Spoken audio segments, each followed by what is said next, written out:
Hello friends. आज हम EVS की अगली क्लास में आए हैं, तो शुरू करते हैं। जैसे कि इस चैप्टर के बारे में आपने देखा, नाम है इसका डायरी, कमर सीधी और ऊपर चढ़ो। अब ये जो डायरी थी, डायरी से कुछ एक कहानी उठाई गई, और ये डायरी जो थी ये माउंटेनियरिंग के बारे में थी, यानी कि पर्वत या पर्वत पर चढ़ना। तो ये जो डायरी थी ये संगीता अरोड़ा के खुद के अनुभव के ऊपर थी।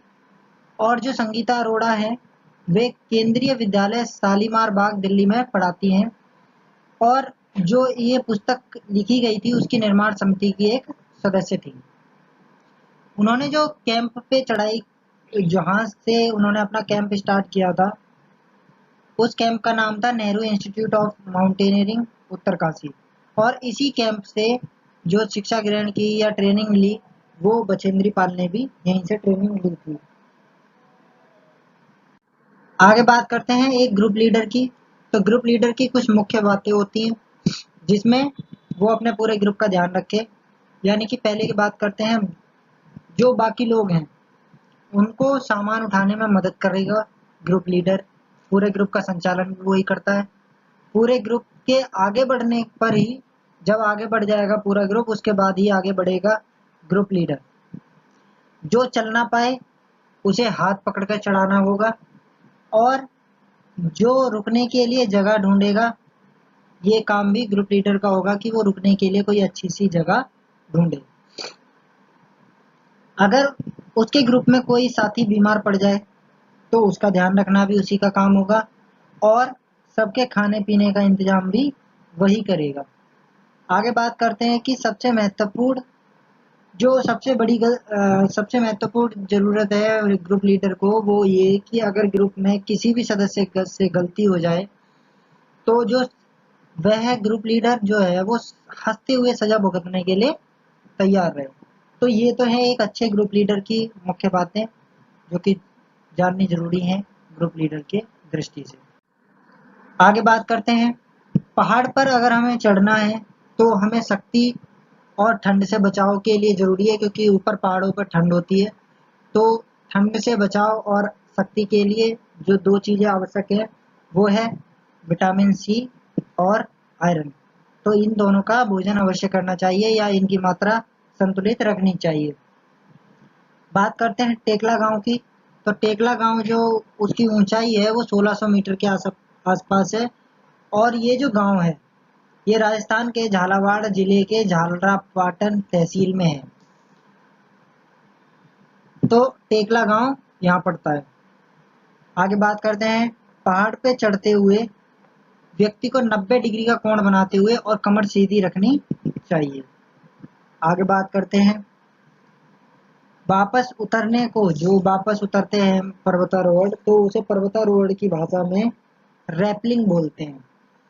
अगर पहाड़ से वापस उतर रहे हो तो उसे रैपलिंग बोलते हैं पर्वतारोहण की भाषा में।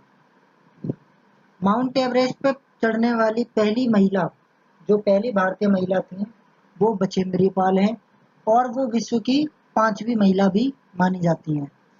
तो पहली भारतीय महिला होने के साथ साथ वो विश्व की 5वीं महिला हैं जो कि माउंट एवरेस्ट पे चढ़ाई की थी जिन्होंने। तो ये उनका फोटो है, आप देख सकते हैं। अब बात करते हैं बछेंद्री पाल के जीवन से जुड़ी हुई। तो बछेंद्री पाल जो है वो पहाड़ी इलाके में रहती थी। तो उन्हें शुरू से ही पहाड़ी इलाकों में चढ़ने का शौक था, और जब वो 12 वर्ष की थी तभी उन्हें स्कूल से पिकनिक के लिए गई वो स्कूल से पिकनिक के लिए गई, और वहां पर उन्होंने अपनी सहेलियों के साथ खेल खेल में 4000 मीटर ऊंची पहाड़ की चोटी पर चढ़ गई। वो पहाड़ की जो चोटी थी वो 4000 मीटर ऊंची थी। अब वो चढ़ तो गई लेकिन अंधेरा हो गया, इसके कारण वो उतर नहीं पाई। अब वहां पर एकदम अंधेरा था और ठंड भी थी और डर भी लग रहा था, लेकिन पास में कुछ नहीं था, और पूरी रात भी उन्हें पूरी करनी थी।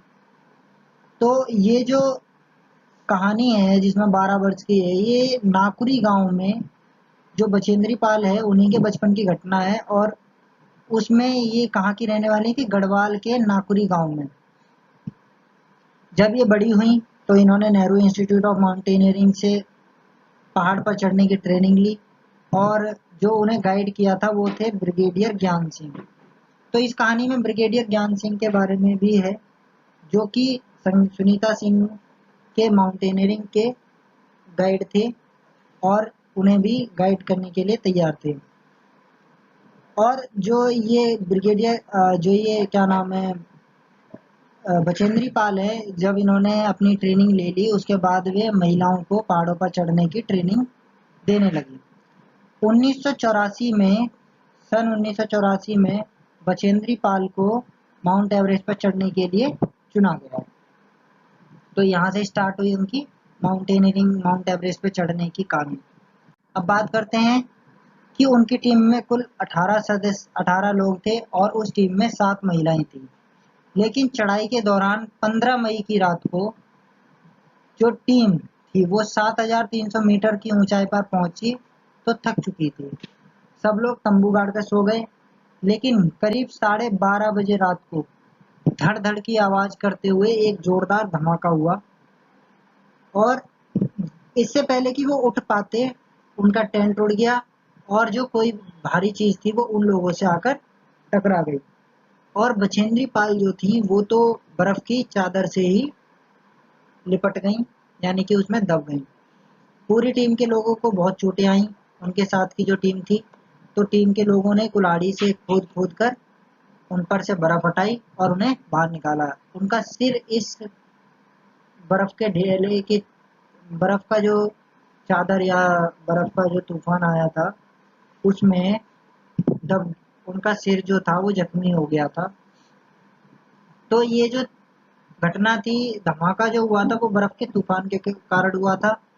तो जो टीम के लोग थे वो नीचे जो बेस कैंप बना था उसमें वापस लौट गए, लेकिन जो बछेंद्री पाल है जैसे तैसे ऊपर की ओर चढ़ने लगी। फिर बछेंद्री पाल जो थी वो 23 मई 1984 को दिन में 1:07 पर 23 मई 1984 को 1:07 पर 8,900 मीटर ऊंची चोटी, माउंट एवरेस्ट की ऊंचाई जो है वो 8,900 मीटर है। और ये कहाँ पर पड़ती है, नेपाल में। तो नेपाल, जब नेपाल की तरफ पड़ती है तो इसका नाम जो है वो सागरमथर नाम है नेपाली भाषा में। तो माउंट एवरेस्ट पर इन्होंने 23 मई 1984 को दिन में 1:07 पर कदम रखा। और ये अकेली नहीं थी, इनके साथ एक मेंबर और था, जबकि चोटी पे 2 लोगों के खड़े होने की जगह ही नहीं थी। फिर इन्होंने, अगर इनका पैर फिसल जाता किसी का भी तो वो हजारों फुट नीचे खाई में गिर जाता।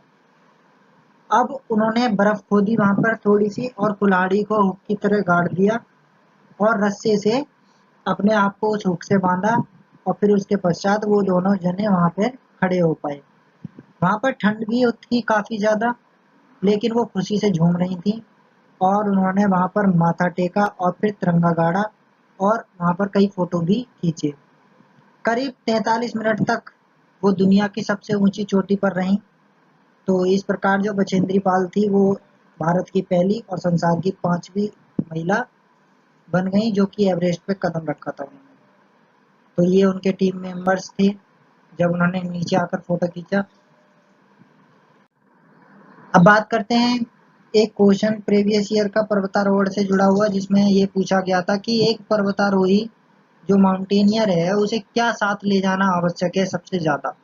तो ऑप्शंस थे आपके स्लीपिंग बैग, ऑक्सीजन किट, कंबल या टॉर्च। अब बात करते हैं कि जब पर्वतारोहण पे ऊपर आदि व्यक्ति चढ़ता है तो ऑक्सीजन की कमी होती है। जितना आप पृथ्वी से ऊपर ऊपर जाएंगे, जितनी ऊंचाई पर जाएंगे उस प्रकार से ऑक्सीजन की कमी होती चली जाती है। तो व्यक्ति को जीवित रहने के लिए सबसे ज्यादा ऑक्सीजन की आवश्यकता होती है, इसलिए उसे ऑक्सीजन किट सबसे ज्यादा पहले रखनी चाहिए अपने पास। तो ये थे कुछ बछेंद्री पाल के इंटरेस्टिंग पॉइंट्स जो कि पूछे जाते हैं या पर्वतारोहण से जुड़ी हुई चीजें, और इन्हीं से रिलेटेड अधिकतर चीजें पूछी जाती हैं। तो आज के लिए बस इतना ही। धन्यवाद।